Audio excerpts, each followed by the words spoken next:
this is the first time I've sat down in like the past 10 hours. So, Oh, wow. yes, yes. So, yeah, yeah. But I made sure that I got a sort of a little bit of a setup here. So, this square that we're in looks adequate. You do not want to see the rest. Look, I got a screen for a reason, okay? Right? Ah, So I wise, very understand it. wise I indeed. understand it. You got to curate your space and the presentation. It's very important, right? Indeed, And indeed, indeed. presentation is actually kind of what I wanted to talk to you a little bit about today, but I don't want to get Oh, ahead of myself too much, okay? And right, okay. first of all, I'm glad, right, that you were able to make it. I appreciate you for coming on my show and talking to me. Um, Anything for you. appreciate it. Especially, I know that you're moving. I know you got some stuff, and I hope, right, that that has gone well, or at least as well as could be expected, right? I'm hoping that you're settling in good, and I know that, right, you said this is the first time you've got to sit down in a while. So yeah, kick up your feet, relax a little bit. No pressure. No, hopefully it won't be too tense here, and we'll kind of get Oh, this oh, conversation going. oh, thank you. Um, Oh, yes. do we want to start with the tweet or the video first? I'll let you decide. The video. The video, yes. I saw your Oxfam video. I watched it. Oh, oh, right. Okay, the video. Okay. Hmm. And the tweet is the Oh, Coomer tweet, the one where you rated all of us for our specs appeal. So it's up to you which one you want to start with, but I have thoughts on both. hmm. Oh, I'm not sure. Thank you for giving me a choice, but I'm not sure which one is worse at this point. Probably the specs is worse, so we'll leave the worst for last. So let's Okay. do Oxfam. So there is a few concepts within that video that you talked about that I wanted to kind of pick your brain on, if I may. Mhm. This idea of ideology replacing people. Can you elaborate on what you meant by that? I think we're in a time now where everything has gone virtual. So everybody's communicating more so with people online than anything else. And I think that that's sort of outpast our own evolutionary well being. And I think in that, we sort of have to dehumanize people in order to just stay sane or think that we're sort of in control of our fate in the virtual space. And I think ideology serves a very important role in that. I think it sort of, firstly, sort of makes everything that is very complex and beyond us seem a lot more reasonable and simple. Everything seems a lot more understandable when you sort of just squish everything into the confines of an ideology and just make it look the way that you want it to look. And I think it also sort of gives people a kind of religious, spiritual avenue on which to sort of perch and look at the world from. I think too many of us, especially young people, particularly young people, are relying heavily on ideology in order to connect with a more globalized world, with an increasingly complex world. And I think we do a disservice to ourselves in doing that. But I do sort of, I get it. But I do think that is an issue, especially when it comes to our personal relationships and personal connections with people. I understand what you're getting at here, and I think that there Mhm. is a danger. To your point, I think there is a danger of becoming lost in the sauce, so to speak, where we stop seeing people as people and start seeing them as statistics.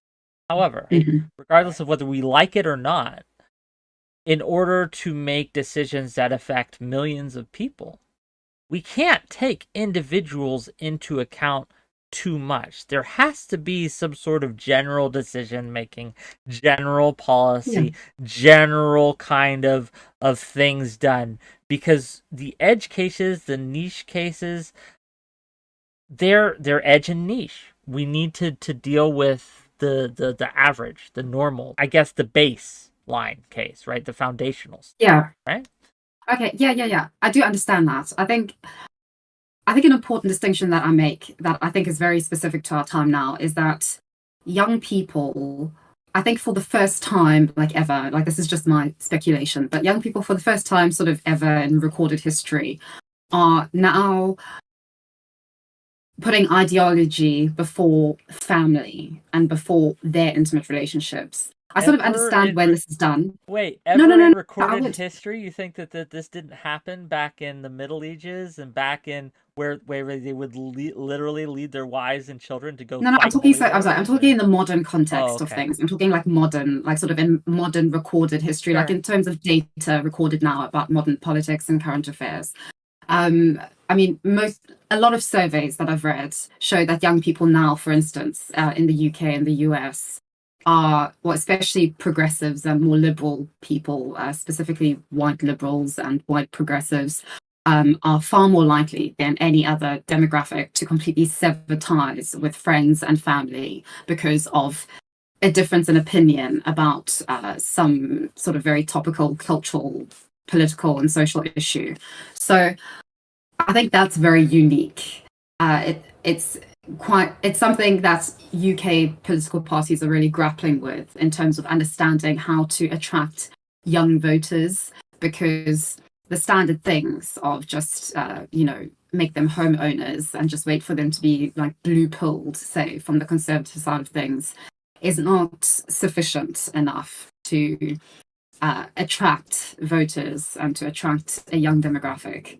And so I think that this is quite unique. I think that sort of the distinction, I think a very important distinction between the private realm and the public realm has now been decimated essentially by a lot of this sort of politics becoming very personal and the personal being political.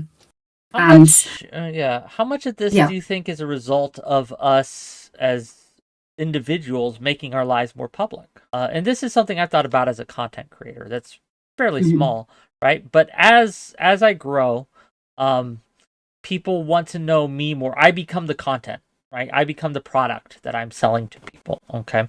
And so there is a risk, right? A lot of my private life becoming public. And we see this on the Mhm. smaller scale with people that utilize social media. We see people on Instagram posting pictures about their families and their friends, their life. Their life is now the individual's life is now public in a way it has never been before, right? You can Mhm. see the inner workings of what is shared by people in a way that you just could not before. So I wonder how much of this phenomenon that you notice of people being a excommunicating people from their lives because of their views is because these views are now public in a way that they haven't been in the past. I wonder if that has a lot to do with this. I think it's going to take a long time with anything. It takes a long time to establish sort of a standard of ethics around something, and especially something as new as the internet and people sharing a very curated version of their lives online.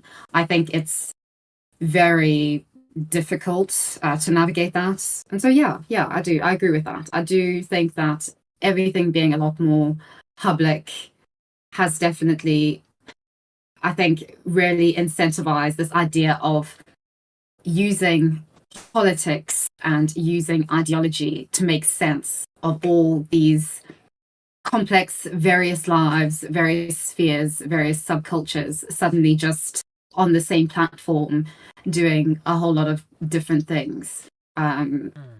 yeah. One of the things that you took issue with on Twitter and in the video is Mhm. some of the labels that people have put on individuals, including you and others, such as J.K. Rowling. Mhm. Um, and I just wanted to kind of talk to you about that. Do you not think that there is any utility in being able to identify and label someone who is a participant in an ideology, right? So someone who professes to worship Christ, that's a Christian, right? When someone who votes Democrat, right? That's a Democrat, or has Mhm. leftist talking points, that's a leftist, right? We utilize these labels as kind of a shortcut, right? We can see this person has this sort of ideology, and so we put that label on them. I would agree with you in that it's a mistake to think that's all they are, but I wonder if not in refusing to use these labels is also a mistake. Does that make sense? Yes, it makes sense. I don't think there's an either or though. I think there can be an in-between, and I think there importantly has to be an in-between.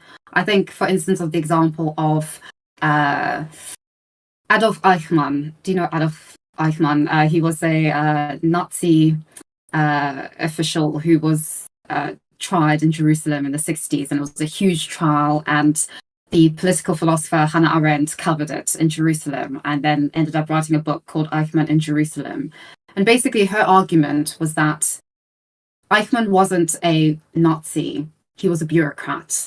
And he exhibited sort of all the tenets of a bureaucrat who was ultimately, his defense was that he didn't hate Jews, he was just doing his job, because that was his job and that's what he had to do. He had to deal with all these people, he had to make ABC go at a sort of glacial pace, and that was that. He had no vested interest or whatever. He was quite stupid.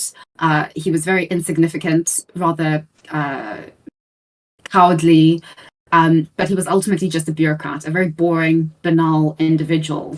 And Hannah Arendt basically said that he exhibits sort of the banality of evil, that evil isn't sort of like this malicious, like sort of Nazi, like out in the streets, like shooting Jews, X, Y, and Z, but is actually just a banal human being like everybody else, that evil is just banal. It really is. And in not recognizing that, we actually really do a disservice to ourselves, in which things like the Holocaust can actually happen, because everybody is living in a completely different world and reality to what is actually there in front of them. They're sort of looking for demons all around them, when actually there's a part of that demon in all of us.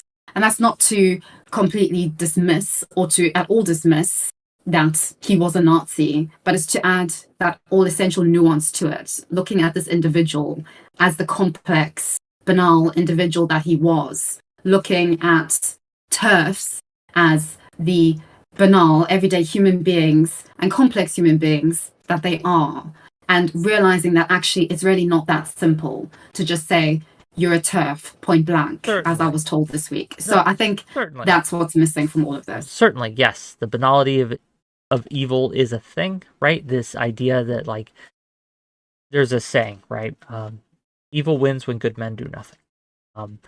And the everyday kind of little evils that we commit by failing to act or acting just as everyone else is acting is something that should be taken into account. Is not one of the ways to combat that by calling it out, right? By pointing out, hey, right?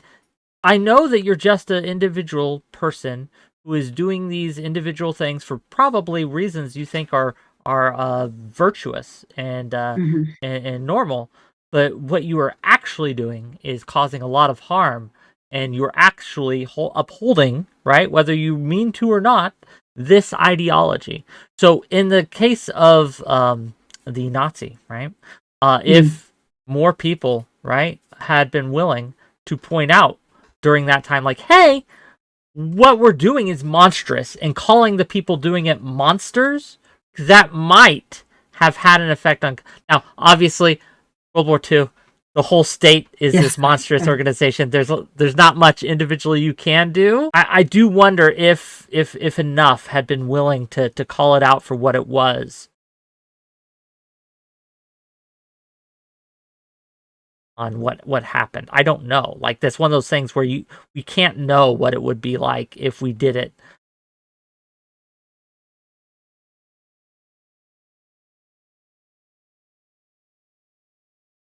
The rhetoric, trans exclusionary radical feminist rhetoric, right? If someone thinks that's doing harm, I don't know if it's necessarily a bad thing to say, hey, I think that you are this. And now it becomes bad if they say you are this, so we're going to dismiss you and dehumanize you and never talk to you again. I think that's bad. Yeah, I'm with you there. But simply using these labels correctly, I think that's actually probably a good thing, in my opinion. But are they being used correctly? Because I would say that now TERF is not used just as sort of an abbreviation for trans exclusionary radical feminist, but it's used as a derogatory insult for a woman or a man. Mainly for woman, though. That's sort of there's sort of a bit of misogyny like tinged in a lot of this, which is very interesting to see. But I think that the issue with terms like that and with sort of using these terms in the way that I don't think they are used accurately is that the point of them is to completely distinguish them or the other from myself. So you're a TERF, I'm not. Like, it's all in the power of you not being what that person is. And I think in that completely that turns you into a superhuman and somebody else into a non-human, essentially. And then you can't build any kind of connection or bridge. I mean, it's very hard for me to interact with somebody who tells me that I'm a TERF, but you know, should it be? No, it should. That's the thing. It shouldn't be. It shouldn't be. And I think that's the problem with how TERF and terms like this and sort of the ideology behind it. I think that's the issue in that now it's being used in order to create a division with no incentive to bridge that division. That's the thing, Kidology, right? Like, if the problem isn't with the term, but within how people are using it and what they're using it to do to you, right? Or do to others, right? Again, the problem, in my opinion, isn't with the term. Like, I get you. I'm with you on that. These terms are super overgeneralized, just like Nazi is, right? You disagree with me on a policy position, you must be a Nazi, right? That's overblown, and no one wins. Okay, if you keep calling everything the worst possible thing that it can be, like if every disagreement or every kind of right-leaning position is Nazism, the term loses meaning, right? I'm with you there. But there is, right, utility and usefulness in saying, hey, this person is a TERF. Like, for example, I will just ask you point blank, do you think that J.K. Rowling is a TERF? A trans exclusionary feminist. Radical feminist, yes. Yes, I do think she's a radical feminist, yes. Okay. Yes. And I do think that her priority... I think she has priorities, and I think her priority is biological woman, because she ultimately sees trans ideology as being an affront to her particular politics and interest. I don't think she doesn't believe what she said, and I believe what people say publicly. I'm inclined to, because that's all we have. She has said that she loves and cares for trans people, so I will believe that she does love and care for trans people. But trans people aren't her priority. Similarly to how with trans activists, their priorities aren't biological women or aren't sort of these, the women who TERFs are representing, say.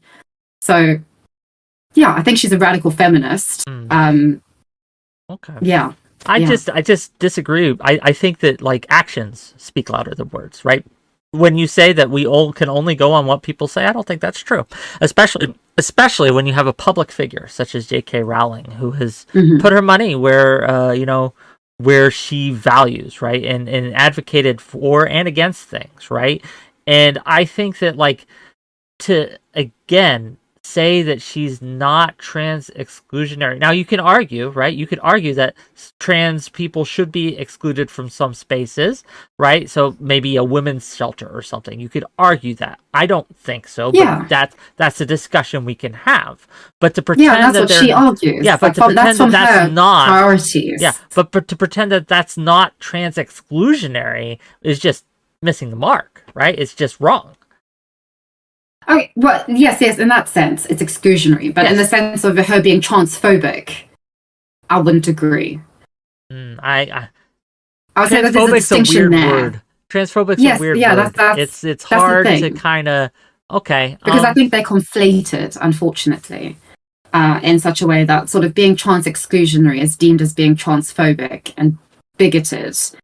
And, I have a completely different outlook to J.K. Rowling. But I think she's perfectly entitled to have the views that she has. Sure. And based on her history, her personal history, it makes perfect sense. Just like Love Luna or femoids politics, it makes perfect sense to me because of her entire personal history. No, so I agree with you. I agree with you. I can understand it. But just because we can understand and even empathize to a point doesn't mean we can condone it, right? And I think that, like, when we look at what J.K. Rowling has been through, right, when it comes to the personal attacks on her, we can look at that and say, hey, that was over the line, that shouldn't have happened. But we cannot use that to excuse the actions that she has done and the words and rhetoric that she has done towards others, both on an individual basis when she puts people on blast on Twitter and on a policy basis when she advocates for things that I think would actually hurt trans movements in Britain and trans healthcare in Britain. I think that we can't just say we can't just as it would be foolish to say she's a villain. It's also foolish to say she's a hero. Right? She's just a person. I never said she's a hero. I understand. But I'm not making that distinction. I understand. But what people hear... Nowhere near. I understand. But what people hear and what you communicate and what you intend to communicate are sometimes different things, right? Like, I do this all the time. I intend to say one thing, but it comes out weird, and people are like, oh, Wick, how could you think this? And that's miscommunication largely on my part. And I think that, like, when we look at J.K. Rowling, for example, right, again... like, we have this tendency to either run defense for her or to excoriate her. And I think we should just take each individual thing she does and judge that on the merits, right? On the merits of, do we agree with this? Why? Do we think this was good or bad? Why? And we can separate this from the person, right? We don't have to internalize it to her. We can look at her behaviors, look at her thoughts, look at her action. Well, not her thoughts, but look at her tweets and other public things she said, and we can say, well, this is good because of X or this is bad because of Y. We don't have to say, hey, you're just a bad person. We can say, hey, this rhetoric is turfy, but that doesn't maybe make you a bad transphobe in your heart of hearts. I think that I agree with we can that, maybe but build I think a it's bridge impossible. Here. Yes, exactly. But I do think it's impossible, at least with somebody who, I think it's only possible in actual sort of representative politics, that you can distinguish the person from their actions. I don't think it's possible with somebody like a public figure like J.K. I don't think it's possible with anybody to distinguish sort of the person from their actions. So when J.K. Rowling does something, I inevitably am going to look at sort of J.K. Rowling as a human being, and I'm going to try and understand where she's coming from. I'm going to take myself out of my shoes and out of what I think and sort of try and see why she's thinking that way, because then that is the essential component in building some kind of bridge in order to communicate in a meaningful way. And if you're not willing to do that, then you've already lost the battle before you've even gone to the battlefield. No, so I don't disagree I think with that is point. vital. I don't disagree with that, but we have an accord in that, right? That even the people we think that are bad people, we still have to talk to them and understand where they're coming from, right? But again, in your Oxfam video, right? You took strenuous objection to her being characterized as a TERF, and you also, right? And I wonder, and I'll ask you directly, right? Because people have used this label to attack you, right? I wonder if this doesn't make you a little overly biased towards other people who've been attacked by the same label, whether or not it's fair to label them because you feel unfairly labeled, right? You're kind of extrapolating that feeling to like, well, if they're attacking me like this, maybe they're attacking this other person like this too. And so your heart goes out to them. You try to empathize with them. That's a good thing. But it creates this kind of blind spot, I wonder. What do you think? Yeah, I'm sure it does. But I think the way to try and overcome that as best I can is to interact with as many people as I can from both sides and see who is going to sort of be the more willing to reciprocate my efforts to communicate. And at the moment, it's been the so-called TERFs who are a lot more willing to communicate with me, even though we don't agree on much. You're not trans. Yes, of course, because A, you're not trans, so they see you as a person, and two, right? A and two, A and B, they that Actually, because a lot of the people have spoken to, their concern sort of, I think, revolves around the idea that sort of women's rights in the West are sort of a very new phenomena, like well and truly, like sure. quite No, I new, agree with you. right? And then all of a sudden now, everybody's asking what is a woman, and medical science is especially behind when it comes to the female anatomy and understanding women and how women's bodies work.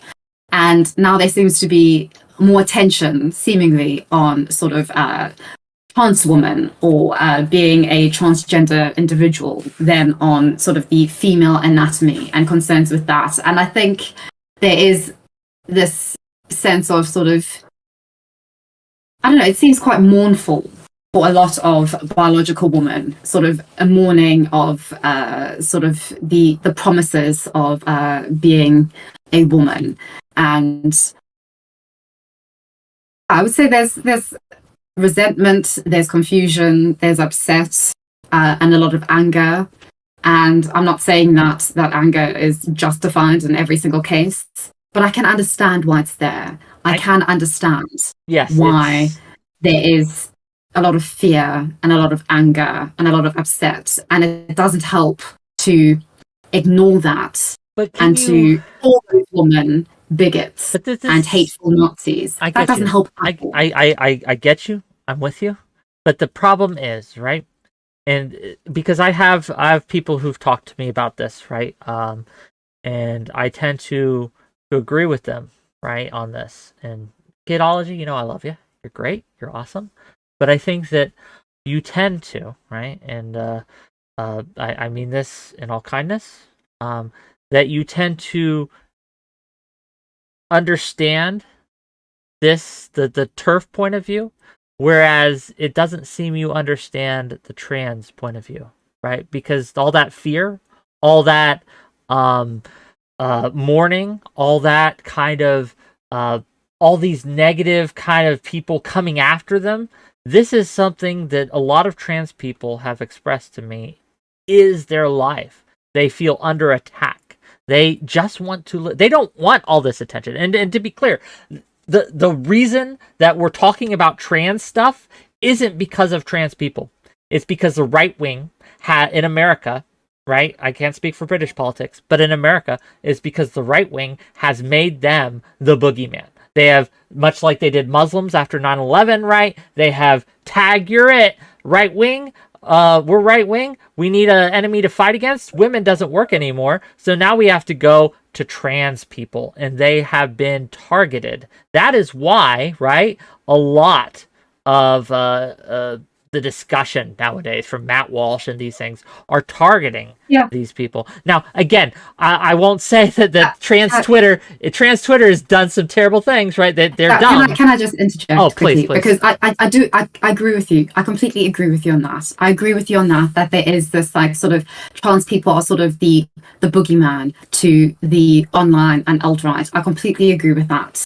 But I think that a distinction that needs to be made, importantly, is between trans people and trans ideology, especially as trans ideology manifests itself online. That's what I'm getting to. That's what I'm getting to. Because I think that's a very important distinction. Because the majority of trans people are not like these online trans activists who seem to believe that they represent every single trans person and go absolutely apeshit online.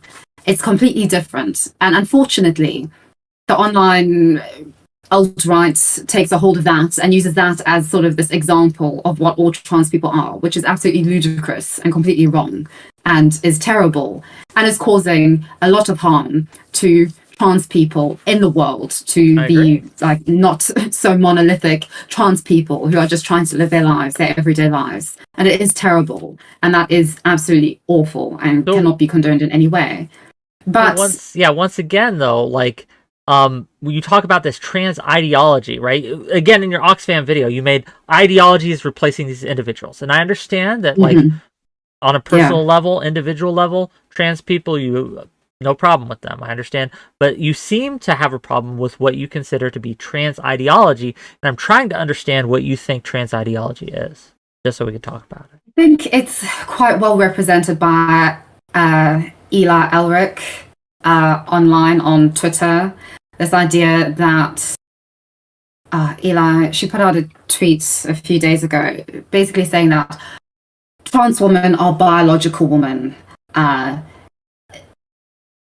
It represents sort of an ideology where there's absolutely no compromise, where there is absolutely no room for empathy, where there isn't any room for a reckoning with a reality that is not your reality. And I don't say that this is exclusive to trans ideology as it manifests on Twitter specifically. I think that this is a feature of all ideology, especially on Twitter, especially of the right. The right has found their boogeyman, say, in the likes of Dylan Mulvaney. The left online has found theirs in J.K. Rowling. I don't think it's healthy for anybody. And I think that there is no ideology that is exempt from this. That's my problem with trans ideology. I think the word you're looking for is zealotry. Which I think is much different than ideology. Not all ideology is bad. There's some ideology that, we all, in a way, have our own sense of ideology and our belief structures and things like that. But when it becomes zealotry, right, I think that becomes a problem. And it's not unique to the trans movement, as you so wisely pointed out. This is something that zealotry is bad no matter, like, what kind of ideology it springs from. Zealots are I'd say that people don't have ideology. We have faith and beliefs. I think zealotry is far more in line with ideology. Most definitely. I don't think that has much to do with our beliefs and our belief systems in our personal lives, sort of in our lifestyles, say. I think there is a distinction there. I don't want to get in the semantics game with this, right? Because I think we're just using different words to communicate similar things, right? I just wouldn't use that specific word, but I'm trying to understand what you're saying, right? Or what you're trying to communicate. So the trans ideology, right, that you mentioned, is not, I think, representative of what what the trans experience is, nor what trans people really believe. I think there is a subset. There is a subset of bad actors out there, absolutely, and you can find this in any movement that are just and they're always the loudest. Are trying to shout. But I think that we have to recognize that as outliers, and we push back against that, and I push back against that kind of thinking.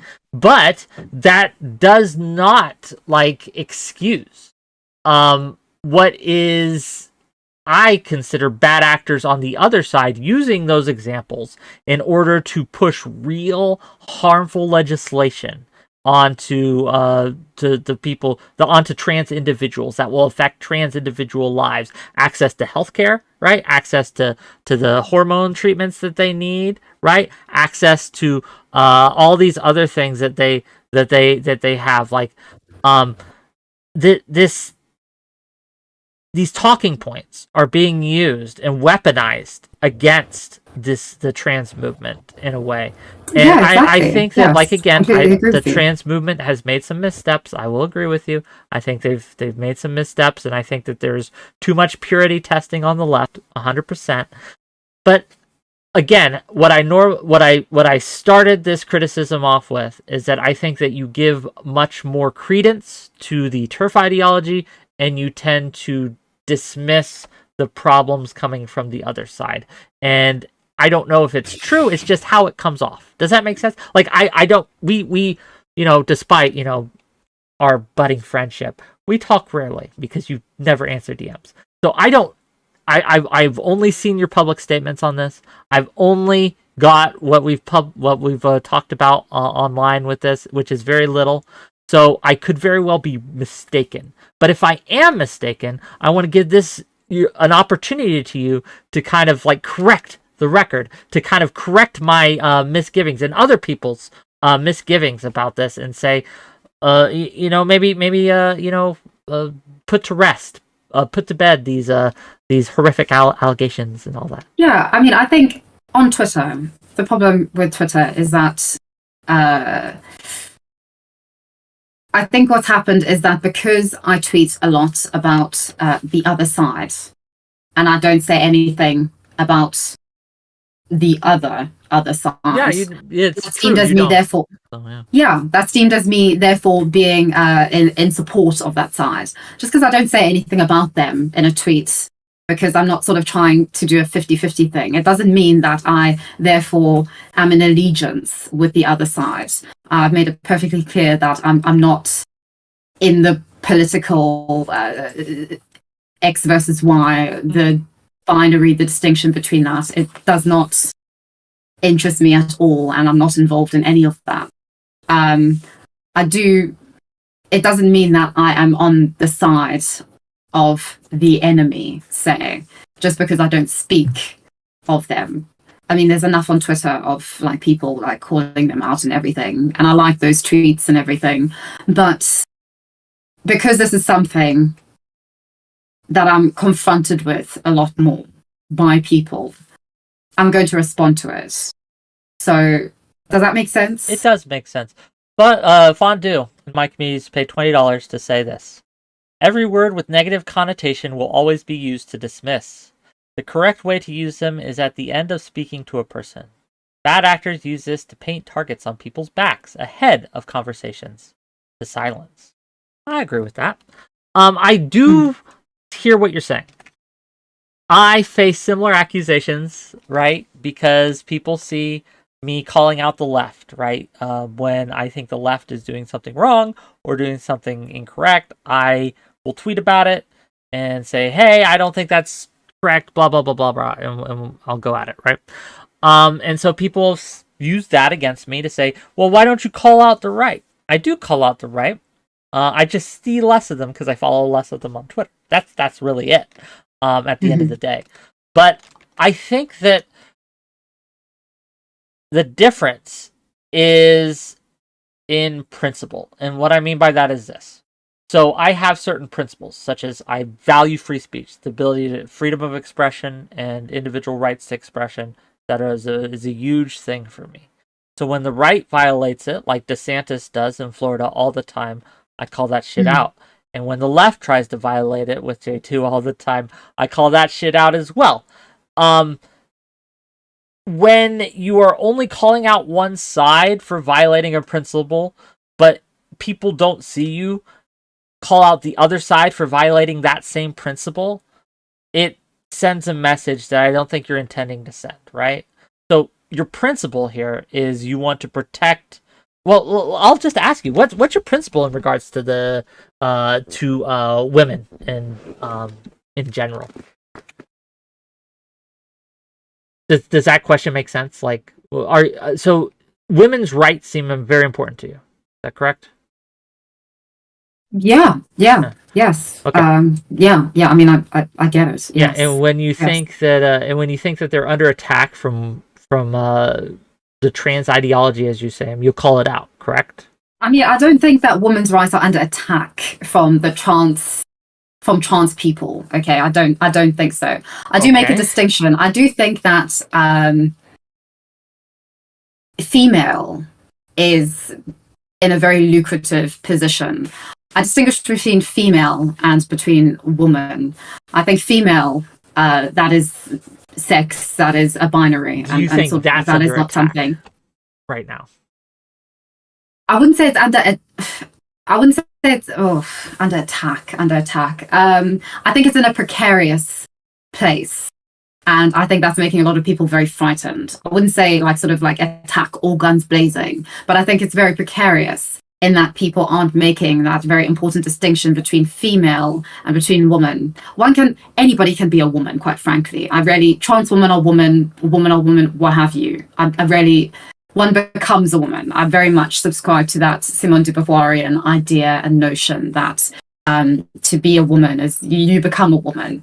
But female is very different to male and is distinct from male. And I think that there's a lot of confusion with all of this right now, and a lot of anger, a lot of rhetoric, a lot of ideology clashing with ideology. And I do think that it's in a precarious place. And I think that affects things where that binary does matter, such as in women's sports, ontologically called women's sports. I understand. But ultimately about sort of female sports. It's frustrating. So, yeah. This is frustrating for me, right? Because you say it's in a precarious position, but at least in my view, right, it seems to me that the reason you think this is in a precarious position is because people are attacking the concept of it. And I understand you don't want to say that it's under attack because there's no, I think that's hyperbolic because it's very different online. Perhaps. I mean, but this online stuff is making so this isn't a you thing. This is just something I'm frustrated with in general. Whereas people, well, it's just online, so it doesn't matter. I don't think that's true at all. I think that a lot of online discourse does drive legislation, and I think that we can see that in a lot of cases in the trans legislation in America, at least that is being passed about drag queen stuff and things like that. That's trying to get through the law. This is driven by online. So to say that it's very online is true, but also dismissive in a way that I think is not helpful, because saying it's online doesn't and shouldn't dismiss it, right? Because it's online, but it still matters.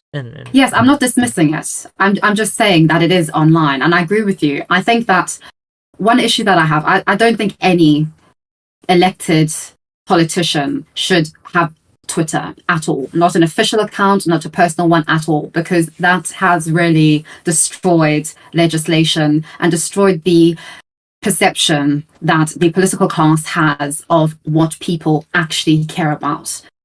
Politicians are so fixated on what everybody is talking about on Twitter and legislating that they don't actually appreciate the reality of the situation, which is that the majority of people are not on Twitter and don't give a fuck about Twitter. And I think that is a huge problem. I mean, Ted Cruz is spending more time concentrating on trying to brand Dylan Mulvaney as selling alcohol to kids than he is on anything to do with actual Texans and their lives, which is ludicrous. So I think that is definitely a problem. But I think it's important to actually drive that point home, that this is online, because this is online. This isn't the real world. And I think the sooner especially politicians start to realize that and actually really take that on board, the better. I don't want to blame politicians for this. This isn't the politicians' problem. The only ones speaking are the people who are all big mad. If the silent majority, right? The silent majority, that's a term that's been used in American politics for years and years and years and years. That there, even before social media was a thing, that Republicans would said, well, we know that the left and the liberals, quote unquote, talk a lot and they're the loudest, but the silent majority actually thinks this. The problem with that is that they're silent, so we don't know what they actually think. Because they haven't been speaking, because they haven't been telling us what they think, we can't hear them. And so, while you may be correct that the most people don't think this way, they're not saying anything. They're not saying anything, at least not where we can hear it. So because they don't care about this stuff. Yeah, but because the silent majority cares about its power, which is mainly in having financial, economic power, and they don't have any power now. The silent majority has literally no power only in the US and in the UK, and it is. If they so again, this isn't a politician. You don't just not have power because you don't try to use it. This isn't a politician problem, Kidology. Let me finish my thought and I'll let you respond. This isn't I know it's frustrating. I still love you. It's okay. This isn't a problem with the politicians. The politicians are listening because they want to do what most people want, because they want your vote. They want to get elected to office. That's their incentive. They want your vote to get into a position of power so they can take corporations' money, so they can make money and have power. And in order to do that, they have to get the most votes. So they want to do what most of their constituents want them to do, for the most part. There's some exceptions, but that's generally the rule. That's the incentive structure that seems to work out. The silent majority, if they spoke up, if they actually went out, right? It's the tyranny of the present, as they say in the advocacy culture. If you don't show up, you don't matter. If you don't vote, you don't matter. Why would anyone listen to you if you don't vote? Because you're not participating in the system. You're not affecting the system. You literally have no voice and no say because you have chosen not to. And the silent majority that you're speaking of, right? And the real world people, if they wanted to, if they wanted to get involved, if they wanted to get doing this thing, they could absolutely say, hey, we don't care about this shit. We want you to discuss dinner table issues such as gas prices, jobs, etc. The problem is that they're not. They're all engaging with this crazy stuff. They are. Even in my family, who are mostly not online, like my, the neighbors around me and stuff, mostly not online, right? But they do know about the Dylan Mulvaney, and they do know about J.K. Rowling, and they do know about all this online stuff, because that's what they hear too. So that, my rant's done, you can respond. I'm sorry, I'll shut my mouth now. I'll shut up. Okay, but why are they speaking about these things? They're speaking about these things because this is all that the online, and therefore the media, which is trying to compete with the online, is talking about. That's all that anybody is talking about. They're only talking about gender and about whether woman or woman. It doesn't sort of go beyond identity politics, regrettably. And so everybody has to talk about that because that's all anybody has information about. And that's all that is sort of driving clicks and views, ultimately. And so it's sort of like a self-fulfilling prophecy, as opposed to it being sort of a manifestation of what the silent majority is actually interested in or what they actually care about. And I think that's demonstrative in voting, in why the silent majority isn't voting. Why would people vote in a system that is effectively broken and has proved itself time and time and again to in no way represent people? I would say I'm going especially in the UK in terms of how our first past the post system works. I mean, it's absolutely ludicrous that that is still our way of voting. It really is just so de-incentivizing for people. And I also don't agree with your idea that politicians are interested in the majority of voters. I think when you know that or the majority aren't going to vote, you don't have to care about the majority. You only have to care about not numbers, but power. And ultimately, I mean, in the UK, and I'd say the same in the US, it's the land-owning, landlord class who have the power and who actually go out and vote. And so, for instance, in the UK, the Conservative Party is in a bit of a dilemma because, unfortunately, their primary demographic are now retiring and they're also dying of old age. And they have virtually under, I would say, 13% of the support of millennials and Gen Zers. And that's going to be a problem, but maybe not for long, because I think it's got more to do with power than it does to do with numbers. I think it is who owns the most, who has the most influence, that is ultimately the concern of politicians. Which is why I think it's been so easy for the left to forget about the working classes in the US and the UK. I think because they have so little power, especially now, especially since the 1980s, late 1970s, I think it's very easy to now forget about the powerless. And as such, the powerless don't stay silent. And why would they participate in a system which time and again has failed them and proves itself to be failing them? So, just real quick, $10 from Origin of Language to say, whenever anyone tries to lecture me in an overly didactic tone, especially if they don't understand what they're talking about, I ignore them. I would recommend you do the same, Kidology. Thank you for the $10. So, I think you hit the nail on the head. when you said that politicians don't care about people who don't vote, why would they? People who don't vote don't affect them. They have ceded their power, right? They are powerless, but because they have chosen to cede their power, and you can argue, which you have, that they don't see any effective change, they don't see this as a thing. I just fundamentally disagree with that. Again, maybe it's because I'm older, right? But there is a substantive difference, right, between the Clinton years for my family, right, who was in the military, and the Bush years in 2000, right?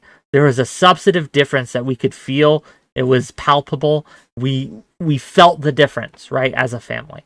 I felt the difference between the Obama years, right, and the Trump years. Now, obviously, local politics will have much more of an effect on the individual, and local politics has had a much more effect on me too. But at least in the American system, I can't speak for you Britain people with your monarchies and stuff, but in the American system, it absolutely is the case that voting has ramifications, real acts on the ground that, again, do impact things. Now, you're not going to win every vote,